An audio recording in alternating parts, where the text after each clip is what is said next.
Good afternoon, students. Can you hear me? Is my voice clear to you people? Am I audible? Okay, fine.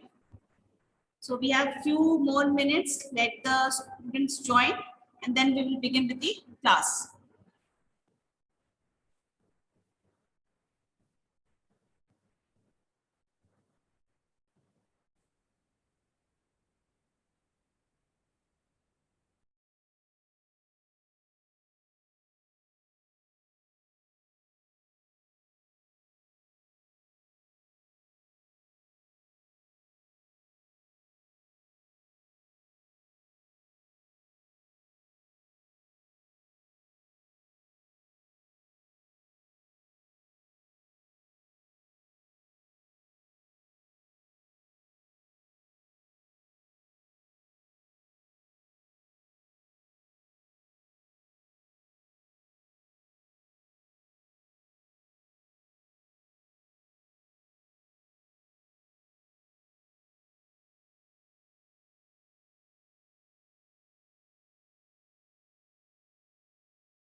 So welcome all of you for the class. And as we have discussed about we were discussed in the previous class, we have discussed about the abiotic factors. Okay, and now we are left out with the few other abiotic factors which are helping or contributing in maintaining a proper ecosystem. Okay, so we have discussed about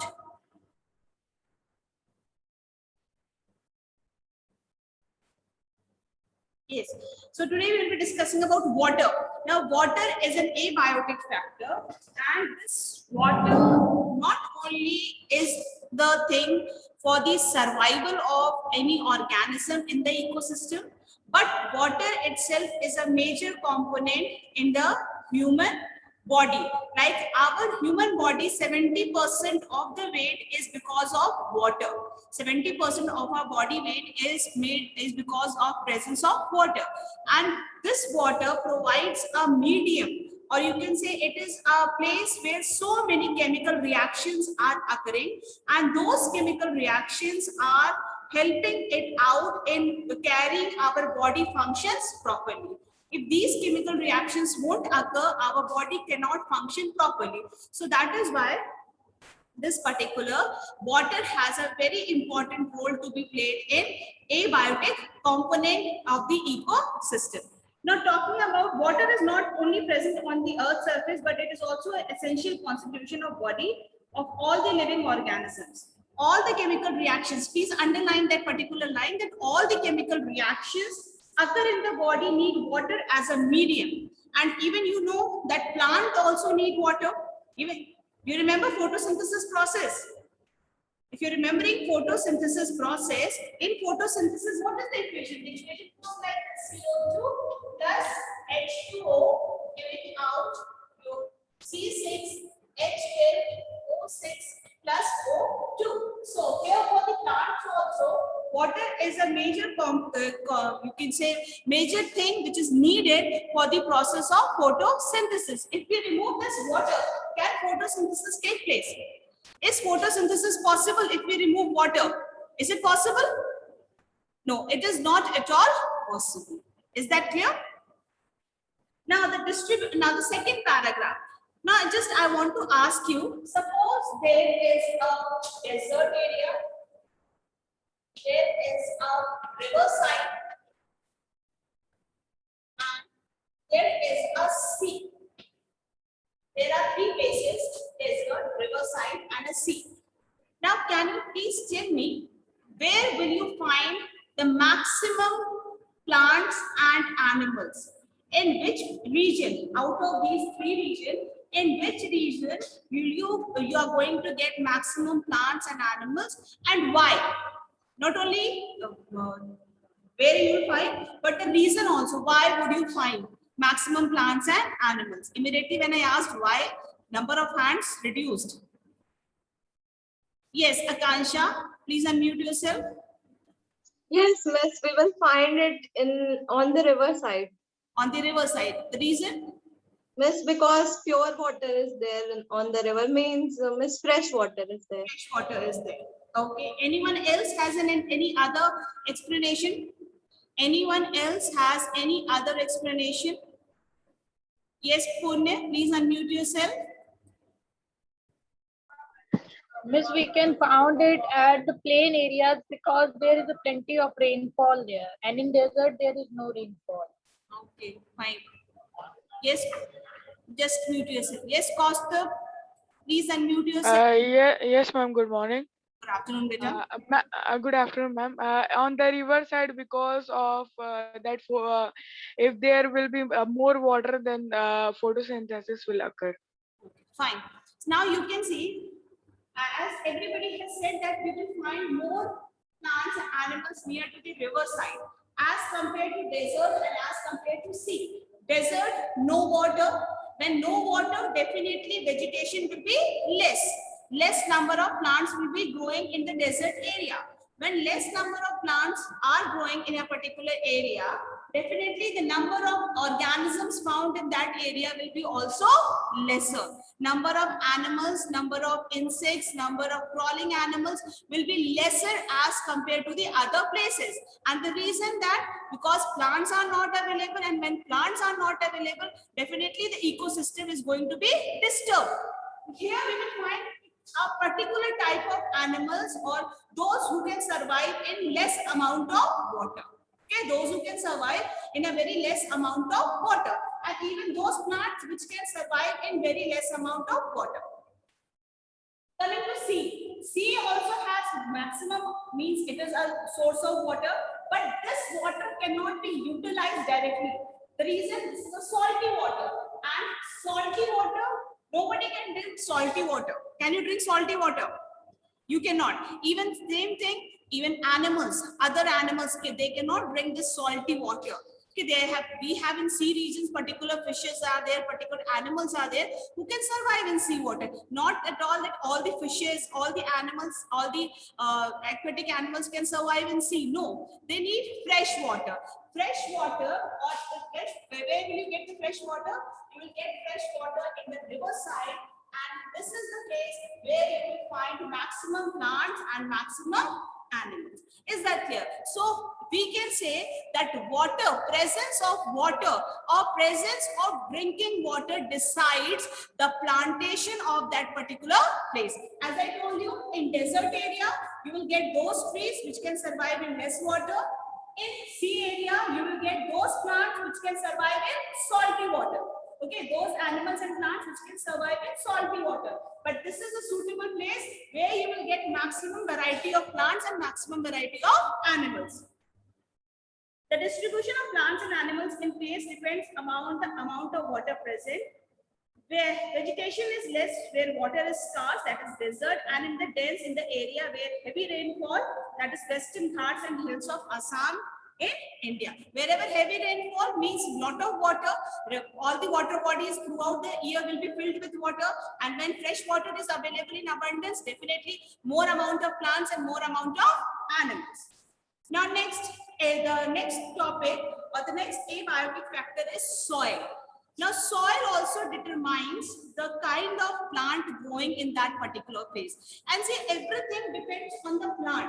If the availability, if at a particular place there are more and more plants, definitely at that place more and more variety of animals and insects and birds will be found. If plants are not there, you may not find animals, birds and insects in that particular place. Now, as next topic, that soil, how soil determines the plant. Now, if I say all the plant can grow in all type of soil, is this statement correct? Is my statement correct that if I say that all plants can grow in all type of soil, is my statement correct? No. Many are nodding their head and they are saying no. Can you tell why it is not correct? The reason behind why this statement is not appropriate? Okay, Shantanu Shukla, please unmute yourself. Shantanu, please unmute. Good afternoon, ma'am. Yes, good afternoon. Ma'am, because in rivers, at river side, the volume of water is more, so the cactus cannot be planted. Soil, I'm asking. I asked that all the plants can grow in all type of soil. Okay. Is No, my ma'am. statement correct? No. Why? And because in the desert is on the sandy soil there, so there is less amount of water, Okay. and normal and the apple or mango trees cannot grow there. They are only cactus and date palm. Okay, fine. Yes, come Bhavesh, please unmute yourself. Miss, because some plants grows in black soil and some in red soil, and some soil don't have minerals in that. Yes, very good. That was the thing I wanted to get from you people, that every soil does not have all the minerals or the nutrients for the growth of the plant. Every plant has a different requirement.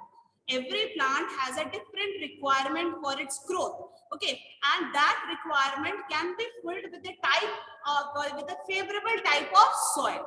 Like if we have to grow sugarcane, for sugarcane, black soil is the must. Okay, black soil is very important for the growth of sugarcane.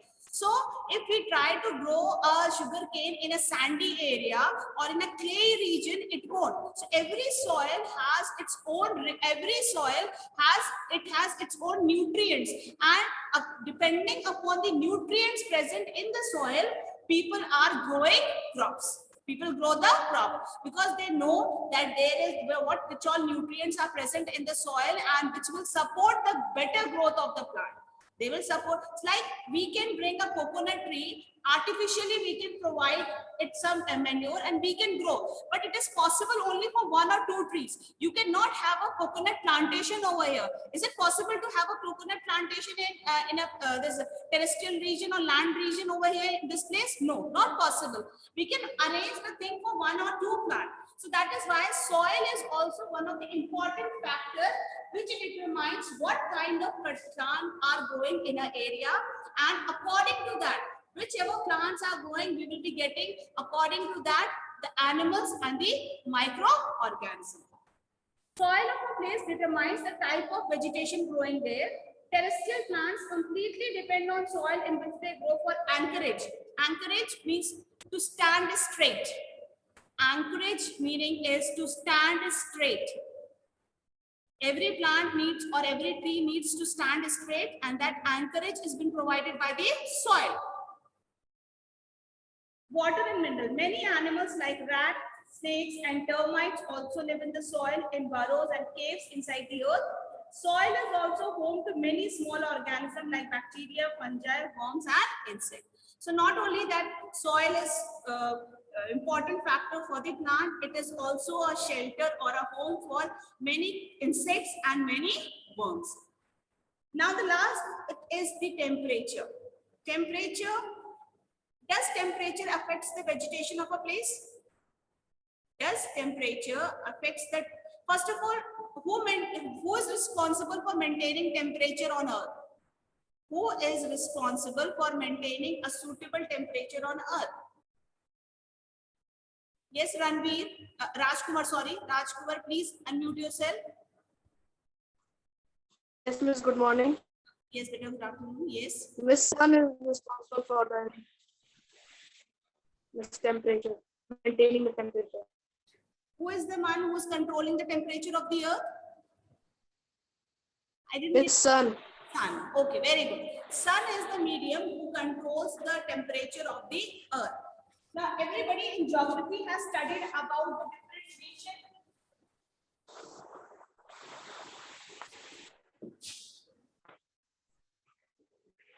Someone's mic is on. Just all of you check who has not muted.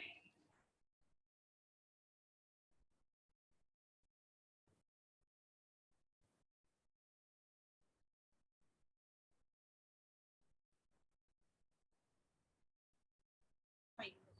See, this is, you know, in the center, what do we have? We have the equator. Isn't it? This is the equator.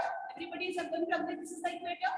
As we move towards the pole, okay, this is the north pole and this is the south pole. As we move towards the pole, what happens to the sunlight?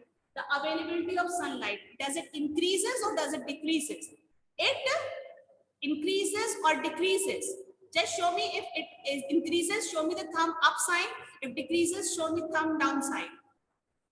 It decreases, okay? It is going to decrease. As we move towards the pole, the availability of sunlight is becoming lesser and lesser. And definitely we will get good amount of vegetation in this region.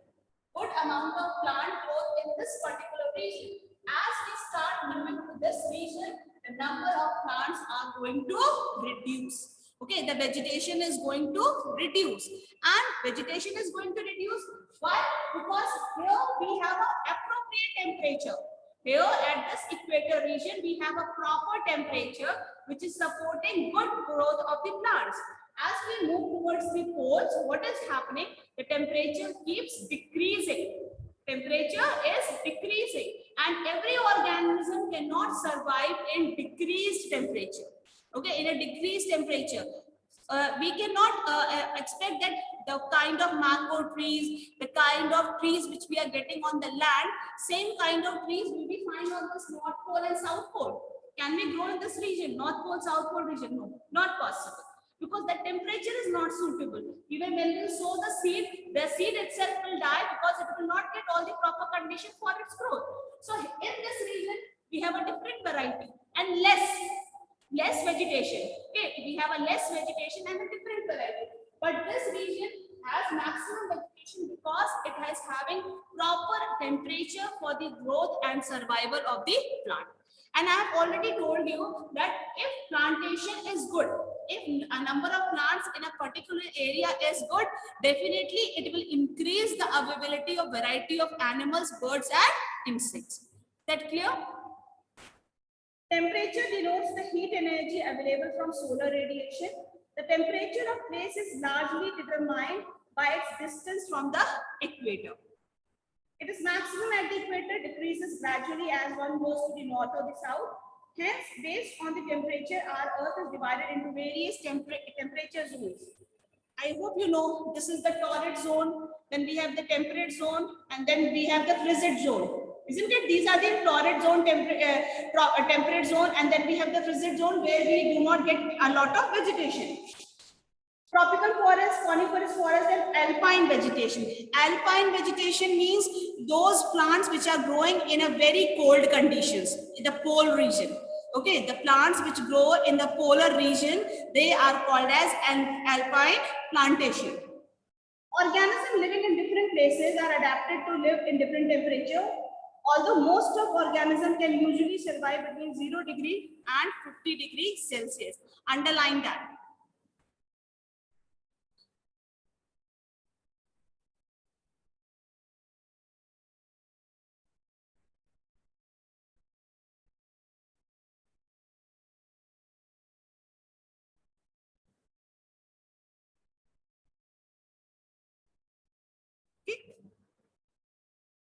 Yes, and then we have other range also. There are some organisms which can survive minus 250 degrees Celsius and high as 150 degrees Celsius. So where will we find this minus 250 degrees Celsius? This minus 250 degrees Celsius is available where? In the equator region or in the North Pole and South Pole? Where will we get? Where will we get? We will get in the North and the South Pole. And where we will get 150 degrees Celsius temperature? That means near to the equator. Okay, this is the case where we will get this 150 degrees Celsius, and this is polar regions are the areas where we will get minus 250 degrees Celsius. And the plants or the animals or the insects which we are find will be rarer. Okay, they will be less in number, rarer in number. It is not that they are a large in amount. No, the number will be lesser. Okay, the number is going to be less. So by this, we have completed all the abiotic factors. We have discussed about 5 abiotic factors. First was your light, sunlight. Second was air. And today we discussed about 3, that is water, soil, and temperature. Anyone has any kind of doubt regarding this? Anyone is having any doubt? Yugal Raj, first you switch on your video. Yes. Yes, Punya, please unmute yourself. Miss, I want to ask, Miss, some organisms can even live as low as minus 250 degree temperature. Examples I know for that, penguin and all. Miss, as high 150 degree Celsius animals, example. Scorpion is there. Okay. Those animals which you find in the desert area, snakes can be there. Desert snakes, scorpions are there, which can survive in this extreme temperature because they hide themselves under the sand. Okay, desert sand, they are hiding themselves. They are making big, long burrows, and they hide themselves there, and they become active when the temperature, because during the night hours temperature comes down, and in the dead time they become active. Okay. Miss, camel is also an example. Camel is not. It's not that camel is going. You can say. Camel also survives, but it is the camel. The reason of camel surviving is that it can store water. It can store water and food for many days. That is another. That is its adaptation. That is its camel's adaptation, which is making it capable of surviving in desert condition. Is that clear? Thank you. Yes. Yes, Yugal. Please unmute. Miss, does the amount of sunlight vegetation yet affects its size? Just a second, please. Can you increase the volume? Your volume is very low. Miss, here now. Yes. Please. Miss, does the amount of sunlight which vegetation receives affects its size also? No, size is not affected. Size is not affected by the availability of sunlight. Okay, that is okay. And Miss, one more thing, Miss, in Antarctica and Arctic, the polar bears and penguins are not in both views. The side polar bears are only in Arctic and penguins are only in Antarctic. So, Miss, is there any difference between those two? No, it's not there. It's no difference between like polar bear, whatever temperatures it is getting in the Arctic region. It is because it is found in that area. Okay, and penguin we are getting in Antarctic region. There is nothing specific. Okay, it's like they are suitable. The only thing is that both can survive in these extreme temperature, means extreme cold conditions. Is that fine? Yes, Parul.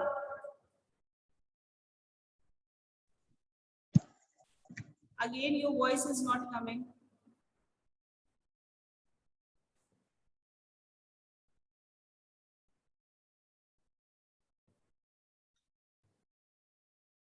Okay. Now let us move on. Let us move on. Yes, Parul, please speak. Your voice. Miss, now you can hear me. Yes, please say. Miss, I was asking that, Miss, in that xylem tissue, that xylem fiber is there and xylem phloem, both that function is same. So, Miss, why it is called xylem fiber and phloem fiber? Okay, that because the place where they are present, where xylem is present, we find xylem fibers in the mid of xylem. Okay, that is why we call it as xylem fibers, and phloem fibers are found in the middle of phloem. That is why I refer them as phloem fibers. And Miss, in predators and prey, prey can be sometimes carnivorous or not. It can be. It can be. Miss, give one example, please. Like it can be a dog. It can be a dog. Okay. Okay, Miss. Thank you, Miss. Yes. Fine. So now let us move on to the next topic, that is interaction between the biotic and abiotic components. Okay, interaction between biotic and abiotic components.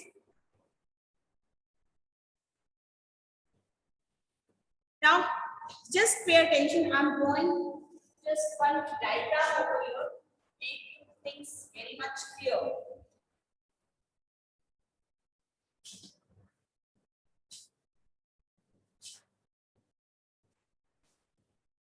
This is a plant. Its roots are in the soil. This is the leaf over here. Now this plant is taking mineral and water from the soil. And the plant's leaf is taking carbon dioxide from the air. Okay, which process I'm talking about? Everybody is knowing now which process I'm talking about? Which process I am talking about over here? We are taking water from the soil and carbon dioxide from the air. Both the things. Then we will be getting what? We will be getting the food. And we will be getting the oxygen in the presence of sunlight and chlorophyll. I hope everybody knows which process is this. You're knowing it now? It is photosynthesis. This process is photosynthesis. Now here you can see plant is dependent on two places on the abiotic factor. First abiotic factor was soil. Second abiotic factor was air. Second abiotic factor was air because from the soil it was getting water and mineral, and from the air it was getting the carbon dioxide. Sunlight. Now sunlight, from sunlight it is getting two things. From sunlight, first of all, it is getting light and it is getting suitable temperature. Is that clear? From sun it is getting two things. One is the light, which is activating the chlorophyll for the photosynthesis, and second is the suitable temperature. So this process is clear to everyone. This is photosynthesis. Now here you can see plants are dependent on all the abiotic factors for their survival. If you remove carbon dioxide or if you remove the soil, can the plant survive? Will the plant survive? Or can it perform its function well? No. Okay. What will be the answer? The answer will be no. Now we got this oxygen. Now this oxygen is utilized by the animals as well as by the plants. Where it is utilized? C6H12O6 plus O2 gives out CO2, water and energy. Which equation is this? Can anyone tell me?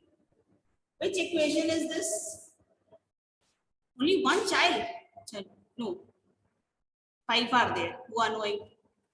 Yes, Yash. Please unmute yourself, Yash Thakur. Respiration. This is respiration. Okay. This particular equation which I have written over here is respiration. Has everybody understood? Now, why I have drawn here this particular to show you that how plants and animals or how everything is interconnected, to maintain a balanced ecosystem. If we skip anything or miss anything, definitely we will not have a balanced ecosystem. Now you see, we got this oxygen. Now this oxygen was used by animals as well as the plant, and when they used it, they released carbon dioxide, water, and energy. Now the same carbon dioxide is used by the plant for the process of photosynthesis. Okay, for the process of photosynthesis. Now you can see in the nature, the plants are dependent on abiotic factors also as well as on other biotic factors. Here plants are dependent on animals or not for the getting of carbon dioxide. Same way, animals are also dependent on plants. Why? Because they cannot prepare their own food. So they are getting food from the plants, and then from that food they are getting energy. If you remove any one thing from this entire flow chart, if you remove any one thing, will you get a balanced ecosystem? Can you get a balanced ecosystem? Suppose if you remove soil, or if you remove carbon dioxide, or if you remove these animals, any of the one, it can be soil, it can be sunlight, it can be animal. Can we get a balanced ecosystem? Yes or no? Who's going to answer? Yes or no? Yes, Devansh, please unmute yourself. No, miss, we will not get that. Can you tell me the reason why? Miss, because every component has its role in this chart. Okay, every component has a role to be played, and it's not that without any reason they are present. Everything present over here has an important role to be played, and that role can never be replaced by anything else. Like if I say, okay, I'm removing soil, I'm taking this plant, I'm removing the soil, but I will give this plant double a time carbon dioxide. Will the plant perform photosynthesis? If I say that I'm removing one thing, but I'll increase the amount of carbon dioxide, is it anyhow going to help out in the photosynthesis process? No, it's of no use. If I give double a time, triple a time, it is of no use. So every component has a role to play, and everything has to be in a balanced amount. We cannot increase its amount, we cannot decrease in amount. Like just now, you can see outside it's raining, it's cloudy, it's dark. Rate of photosynthesis is there, but it is comparatively lesser. Photosynthesis is occurring right now outside, but what is there? The rate of photosynthesis is lesser, or it can be, you can say it is in a not as good as it used to be in a proper sunlight. Is that clear? So this particular relationship is clear to you. You have understood that every organism has a role to play, whether plant or animal, and even the abiotic factors together, they make up an ecosystem. Anyone has any doubt in this? Anyone has any doubt in this? Now, ecosystems are also of two types. One natural ecosystem and one artificial ecosystem. Natural ecosystem, like which nature has given to us. Pond areas, sea areas, river areas, desert areas, mountain areas, that all are natural ecosystems. Is that clear? But when we are making a park, when we are making an aquarium, that is what? That is a artificial ecosystem. Okay, that is what? It is an example of artificial ecosystem. So I hope natural ecosystem and artificial ecosystem, you have understood the difference. Natural ecosystem, which we have been provided by the nature without any disturbance, and the ecosystem which we are creating, whether it is aquarium, whether it is a park area, that is called as your artificial ecosystem. Is that clear? Now let us discuss about the forest ecosystem. Before that, anyone has any doubt? Anything to ask? Yes, Devansh. Miss, please side I have to copy that. Okay. Okay. I hope everybody has copied this because this will explain the ecosystem well.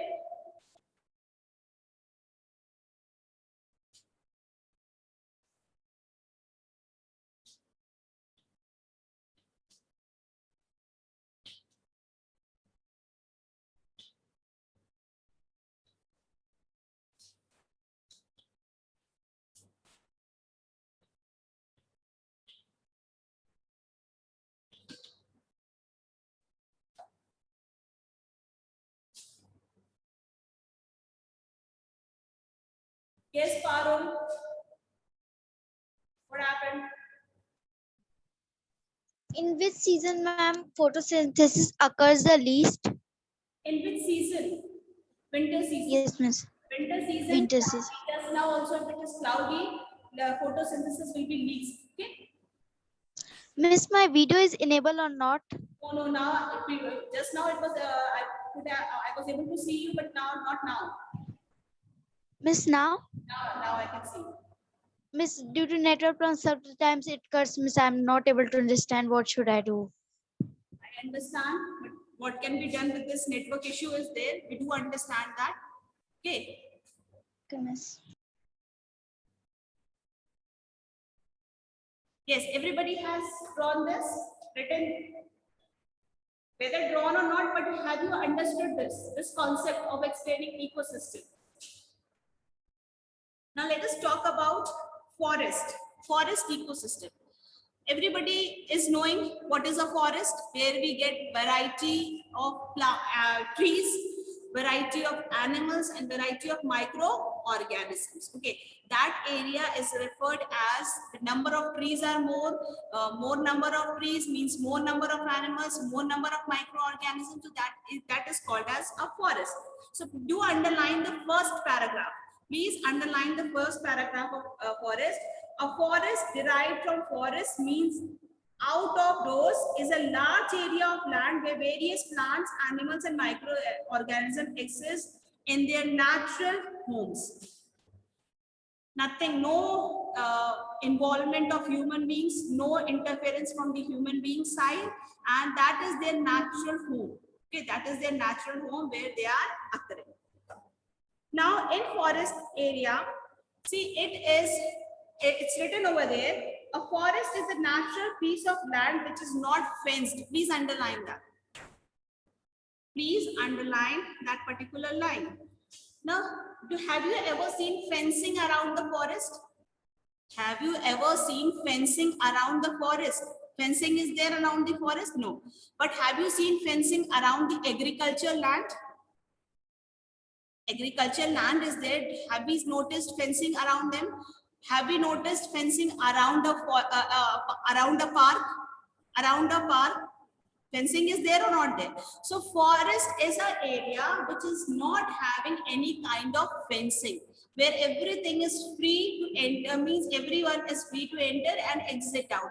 Whereas for agricultural land and for park, we are having a fenced area. It is a fenced area and we have a particular entry point. We have a particular entry point from where we can enter and we can exit out. Is that clear to you? So it says it's a non-fenced area. Agricultural lands and parks are thus not included in the definition of a forest. Why? You may say that means if we are growing crops also in such a large scale, or we can make a very big park, the amount of area forest is covering, equal amount of area a park can also cover. Can we call that as a natural place? Can we call that park as a natural place? No. First of all, it has been made by the humans, and second of all, it has a fenced area, but we do not have a fencing around a particular forest. Whether the forest is present in a small area or it is present in a large area. In a forest, everybody knows in a forest we are going to find variety of trees, variety of animals, and variety of microorganisms. In a forest, the land is uneven and it's covered with many trees like sal, shisham, teak, amla, neem, khair, kachnar, seemal, and bamboo. In addition to trees, smaller plants like shrubs, herbs, grasses, climbers, and creepers. Everybody knows what is a herb and what is a shrub. You know it or not?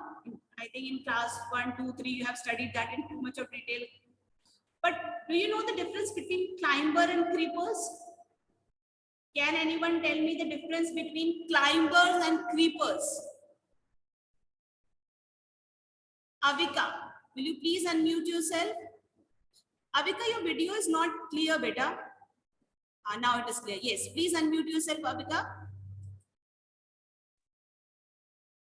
Miss, creepers means that creeps anywhere. It can creep on the ground also, and on the walls also. And Miss, climbers means which climbs, Miss, goes up. Which goes up. Okay. Yes, Kaustubh. Yes, ma'am. Ma'am, creepers can means grow in the soil, and climbers that climb the wall means with the help of wall, it goes up like a money plant. Okay, okay, fine. Fine. Yes, Akansha, please unmute yourself and say. Creepers are the one which creep on the ground. For example, pumpkin horizontally, and climbers are the one which vertically goes upwards. Okay, that is the good difference, and that is more clear that creepers are the. May I rub this? Everybody has not. Should I rub it? Okay.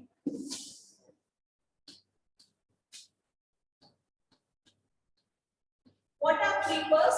Creepers are actually the plants or those run parallel to the soil. This is the soil and this is running parallel, that is creeper.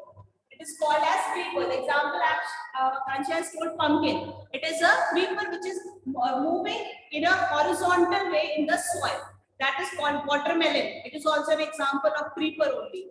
What are climbers? Climbers are which get support and start coiling around it as water growth. And as Kaustubh said, money plant is an example of your climbers, which get a support and start coiling around it and start going in a vertical direction. So these are the climbers and which run parallel to the soil. They are the creepers. I hope now it is clear what is creeper and what is climber. I hope it's clear to you, everyone. Okay. The plant life, yes. Now here they have made one statement that plant life which we get in forest is called as fauna or flora, but it is not correct. Actually, it's two terms, flora and fauna. It is a common terminology. Flora means plants and fauna means animal. Flora means plants and fauna means animal. So it's not that when we're discussing about forest ecosystem, there only we use these two terminologies. No, please keep this in mind that wherever the term flora is coming, they are talking about the plants. They are talking about the different type of plants and trees. When we talk about fauna, we talk about the different types of animals. Is that clear to you? Is it clear or not? It's not only in the case of forest, no, everywhere. Desert ecosystem, if we talk about ocean ecosystem, there also we can use this particular term flora and fauna. Now, the plant life of forest is known as flora. Number of birds, monkeys, and many other animals like bison, jackal, elephant, deer, and lion are found in the deeper areas. The animal life of forest is called as fauna. Now, I've just up to here, I hope there's no problem. Now, what I would like to explain to you, the different layers of a forest. See, suppose this is one tree, another one, this is another one, and this is the another one. These are the 4 trees, and okay, this is the soil bed. This is the soil bed. This here we have got the sun. Now, if you see, this long or these large trees, they have completely blocked the passage of the sunlight. Can this sunlight reach up to the spot, up to the bottom of the tree? Can it reach up to the bottom of the tree? Will it reach? No. The sunlight won't be able to reach here because why? Because these big trees have just their branches have covered the entire thing and made it a roof like. Okay, converted into a roof. Everybody knows what is a roof. You know it? What is a roof? Top of the house. So it has converted this big trees have made a roof. That roof is not allowing the sunlight to penetrate deep into the forest. This roof, which is formed because of trees, is known as canopy. What it is called as? It is called as canopy. Is that clear? Means the big trees, the branches of the big trees having lot of leaf, they do not allow the sunlight to come to the base of the forest or base of the trees. This is called as canopy. Is that clear? Then after that, you might have noticed that when a tree is there, tree will always grow up to certain length. Tree will grow up to certain length from the soil and then it will give out the branches. It's not that from the base only it give out the branches. Is it like that? Have you ever seen a tree who has just come out of the soil and given out the branches? No. Okay, generally a tree attains a height, a good height, and then only it starts giving out the branches. So from the place where branches are coming out, that is called as crown area. What it is called as? It is called as crown. Got it? Has everybody understood what is crown? And then the different layers, they are called as understories. What are they called as? They are called as understories. In understories, we will be finding herbs also, we will be finding shrubs also, we will be finding small trees also. Is that clear to you? So I hope these three terms are clear to you: canopy, crown, and understory. Is it clear to everybody? So just read up to the second paragraph given on page 47. All of you, that's your homework, that you read up to the second paragraph. That means tall trees at the top constitute the canopy, that paragraph. Read up to there. Okay, any problem you may ask in the next class. Is that clear to you? So thank you, students, for attending today's class.